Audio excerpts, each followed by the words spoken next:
বাবা, ও বাবা, বাবা। বলো মা রাধা। ও বাবা, বাবা, বাইরে সবাই বুড়ির ঘর পোড়াচ্ছে, আমিও যাব, আমিও যাব।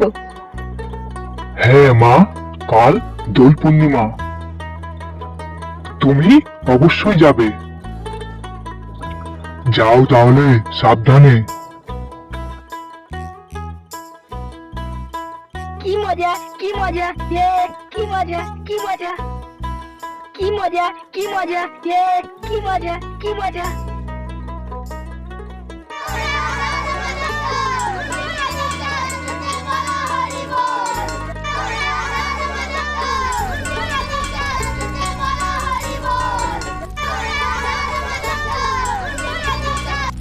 নমস্কার তোমাদের সবাইকে, শুভ দোল পূর্ণিমা।